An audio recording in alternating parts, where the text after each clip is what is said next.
Electoral bond, लेकिन भारत के लोकतंत्र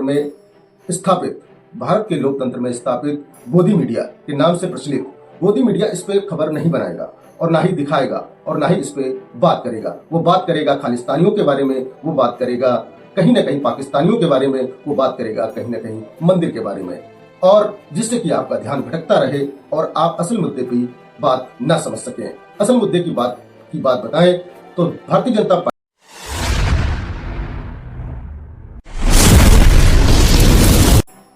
दर्शकों नमस्कार, मैं हूं पंकज कुमार। आप देखना स्टार्ट कर चुके हैं बोलो इंडिया एक्सप्रेस। आज हम बात करने वाले हैं 2024 के इलेक्शन पर की सबसे बड़ी खबर पर। 2024 के इलेक्शन की सबसे बड़ी खबर हम इसलिए कह रहे हैं क्योंकि सुप्रीम कोर्ट ने जिस तरीके से कल एक फैसला लिया है इलेक्टोरल बॉन्ड पर। इलेक्टोरल बॉन्ड क्या था और इलेक्टोरल बॉन्ड से किसको फायदा था, आज उसी पर बात करेंगे।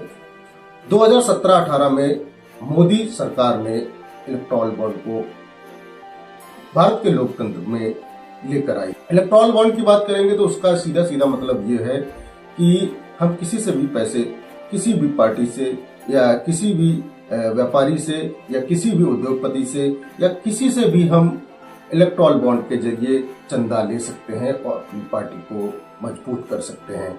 यूं कहें भारत के लोकतंत्र पर सत्ता में काबिज हो सकते हैं, या यूं कहें कि भारत में इलेक्टोरल बॉन्ड के जरिए हम निजी कंपनियों, निजी उद्योगपतियों को फायदा पहुंचा सकते हैं। सीधा सीधा कहें तो आदान प्रदान। चलिए इसी सिलसिले में हम बात करते हैं बीजेपी की। बीजेपी 2017-18 में इलेक्टोरल बॉन्ड को लेकर आई और जिसकी वजह से एक इतनी छोटी पार्टी 10 साल से बीजेपी सत्ता में काबिज है और इस समय की बात करेंगे तो इलेक्टोरल बॉन्ड के जरिए की बात।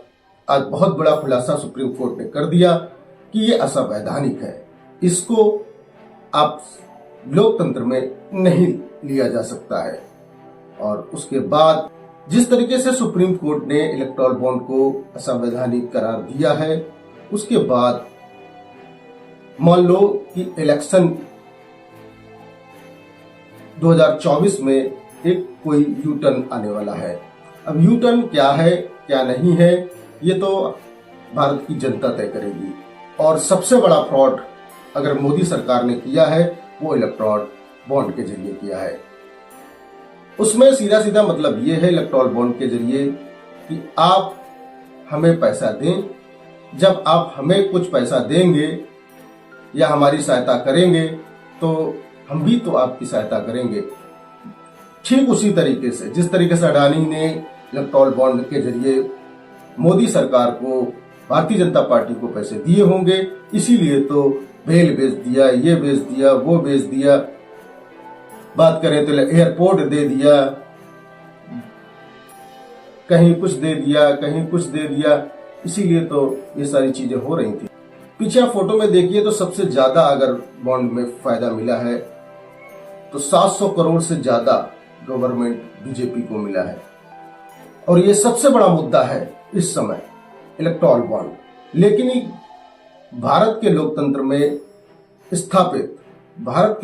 में स्थापित गोदी मीडिया के नाम से प्रचलित गोदी मीडिया इस पे खबर नहीं बनाएगा और ना ही दिखाएगा और ना ही इस पे बात करेगा। वो बात करेगा खालिस्तानियों के बारे में, वो बात करेगा कहीं ना कहीं पाकिस्तानियों के बारे में, वो बात करेगा कहीं ना कहीं मंदिर के बारे में, और जिससे कि आपका ध्यान भटकता रहे और आप असल मुद्दे की बात न समझ सकें। असल मुद्दे की बात बताएं तो भारतीय जनता पार्टी इस समय 6,000-7,000 करोड़ की पार्टी कैसे बन गई, वो इलेक्टोरल बॉन्ड के जरिए ही बनी है। और दूसरी सबसे बड़ी बात हम आपको बताएं कि जब तक गोदी मीडिया इस तरीके से भारत की जनता के प्रति भारत को सख्त नहीं दिखाएगा तो भारत की जनता क्या समझ पाएगी।